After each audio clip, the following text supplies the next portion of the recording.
तबूक के मौके पर ना ऊंट पे बैठे थे, पीछे रह गए। ऊंट पर बैठे थे तो पीछे रह गए। ऊंट सुस्त था, थक गया, चल नहीं रहा था। हजरत अबू ज़र ग़िफ़ारी रज़ी अल्लाह ताला अन्हु पहले तो उसे ले गए ये गांव में कि ऊंट बीमार हो गया, उसका इलाज कराया, लेकिन जब वो ठीक ना हो सका ना तो ऊंट वहीं छोड़ दिया। हुजूर सल्लल्लाहु अलैहि वसल्लम के पीछे जरूर पहुंचना है मैदान तबूक में। तो जो सामान था वो सारा पुश्त पे रखा और अकेले ही चल दिए, तने तन्हा और पैदल। सामने से गर्द उड़ती हुई नजर आई तो लोगों ने कहा हुजूर पता नहीं कौन आया है। फरमाया तुम्हें नहीं पता, मुझे तो पता है ना, अबू ज़र ग़िफ़ारी आया है। अबू ज़र ग़िफ़ारी आए। फिर हुजूर ने फरमाया यमशी वाहिदा व यमूत वाहिदा व युबासु वाहिदा। फरमाया ये तन्हा चलते हैं, ये तन्हा ही दुनिया से जाएंगे, तन्हा ही उठाए जाएंगे, तन्हा चलते हैं, तन्हा ही दुनिया से जाएंगे, इंतकाल तन्हा ही उठाए जाएंगे। जो बहुत ज्यादा सख्ती करने लगे सहाबा पे, बहुत ज्यादा। तो हजरत उस्मान गनी रज़ी अल्लाह ताला अन्हु ने फरमाया कि आप अपने मिजाज के लिहाज से तो दुरुस्त हैं, पर जो चीज़ आप तारी करना चाहते हैं, जब शरीयत गुंजाइश देती है तो आप क्यों इतनी सख्ती फरमाते हैं। तो फरमाने लगे ठीक है, फिर मुझे रब्ज़ा जाने की इजाज़त दे दो। रब्ज़ा एक बस्ती थी, जंगल था, वहाँ कोई आता जाता नहीं था। असी किसे दे कुछ नहीं चला गए ते ना कोई साडा दर्दी। हुजूर ने कहा था ना यमशी वाहिदा,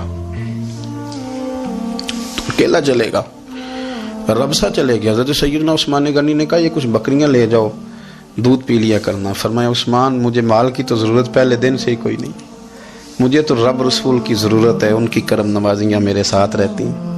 तशरीफ़ ले गए, वहाँ तन्हा खजूर के खुश्क टुकड़े खाते, इबादत करते, अल्लाह को याद करते। बड़े बड़े लोगों ने आके कहा कि अबू ज़र आपकी बड़ी शान है, हमारे साथ चलें। फरमाया छोड़ो, कहाँ मंशूर हम और कहाँ हंगामे मोहब्बत के, एक हुजरे में रहते हैं, खुदा को याद करते हैं, ज़रूरत कोई नहीं, जहाँ हूँ ना वहाँ मैं ठीक हूँ, हाजत नहीं। विसाल का वक्त आ गया, दुनिया से जाने का टाइम आ गया, अकेले हैं, बीवी है और बेटी है, जंगल का इलाका है, हज हो गया, रास्ते बंद हो गए, बीमार हो गए। अपनी अहलिया को बुला के कहने लगे अब मैं बचूंगा नहीं, अब जाने का वक्त आ गया है। मैंने फकीरी जो हुजूर की देखी थी उसमें मैंने वक्त गुजारा है, और देख मैं जा भी फकीरी मेरा लै सजदा सा तोड़ नहीं पाई, जान भी दिती तेरा तेरे, अब जाने का वक्त है। तो इस तरह करना, अगर तेरे पास कोई कपड़ा हुआ तो मुझे कफन दे देना, ना हुआ तो अल्लाह के सुपुर्द कर देना। कहा हम दो औरतें हैं, जनाजा गुस्ल कफन। फरमाया रब जमात भेजेगा मेरे लिए, लोग आएंगे, मेरे नबी पाक ने मुझसे वादा किया था, आएंगे ना लोग। तो अहलिया कहने लगी अबू ज़र आपको कैसे पता है कि आप इस सहरा में इंतकाल कर जाएंगे, अल्लाह शिफा देने वाला है। फरमाने लगे हम 3-4 लोग बैठे थे तो हुजूर ने फरमाया था तुम में से एक शख्स सहरा में अकेला इंतकाल कर जाएगा। तो वो मेरे जितने बाकी साथी थे वो सारे इंतकाल कर गए, अब मैं अकेला ही बचा, मुझे पता है वो मैं ही हूँ। तो तुम देखना तुम्हें कोई ना कोई मिल जाएगा गुस्ल कफन के लिए। आपकी अहलिया कहती हैं कि मैं उठी, कभी दौड़ के मैं बाहर जाती, सड़क पे जाके देखती कोई गुजर रहा है, फिर मैं आके कहती हज ख़त्म हो गया है, रास्ते बंद हो गए हैं, कौन आएगा जंगल में। फिर मैं आके उनकी तीमारदारी करती, फिर उठ के जाती, फिर मैं आके तीमारदारी करती। अचानक मेरी नज़र पड़ी तो एक छोटा सा काफिला आ रहा था, उस काफिले में चंद लोग थे और सबसे बढ़कर सहाबी रसूल हज़रत अब्दुल्ला इब्न मसूद भी थे।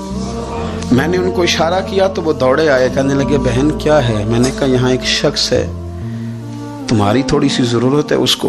तो अब्दुल्ला इब्न मसूद कहने लगे कौन है बीबी।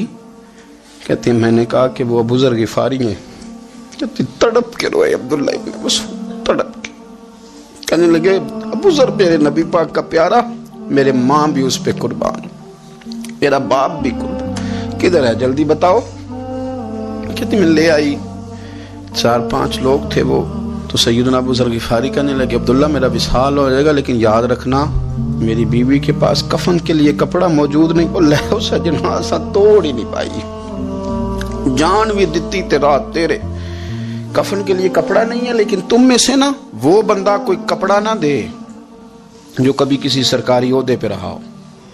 وہ بندہ میرے کفن کے لیے کپڑا نہ دے کسی سرکاری عہدے پہ رہا ہو.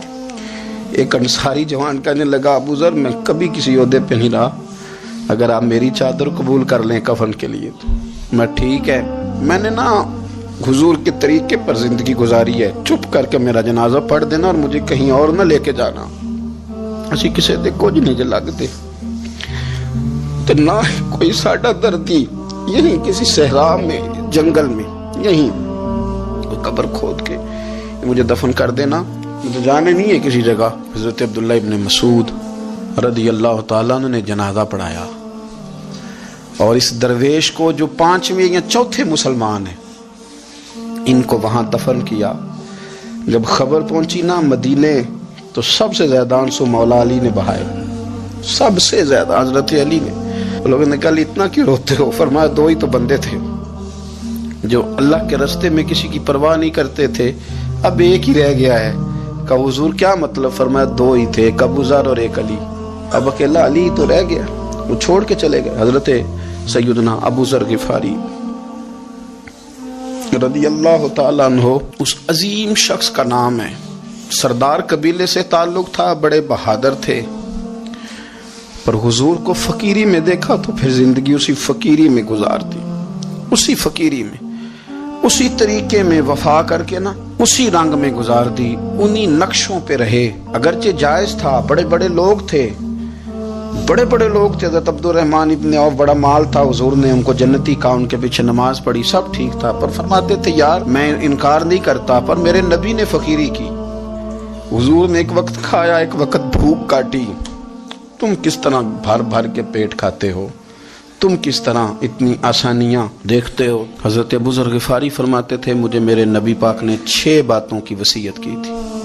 اپنے بچوں کو بھی بتاتے تھے، دوستوں کو 6 باتوں کی حضور نے وصیت کی تھی.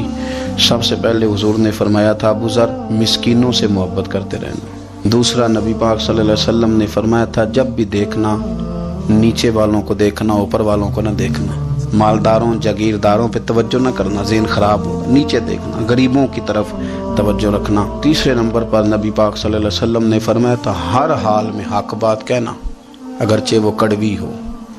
چوتھے نمبر پہ میرے محبوب نے فرمایا تھا اللہ کے معاملے میں کسی کی پرواہ نہ کرنا، کوئی کیا کہتا ہے کہتا رہے، تم رب کے راستے پہ چلتے رہنا، ملامت کی پرواہ نہ کرنا. اور 5ویں نمبر پر میرے نبی پاک نے مجھ سے کہا تھا اگر رشتہ دار تجھ سے تعلق توڑیں بھی نہ تو جوڑ کے رکھنا، صلہ رحمی نہ چھوڑنا.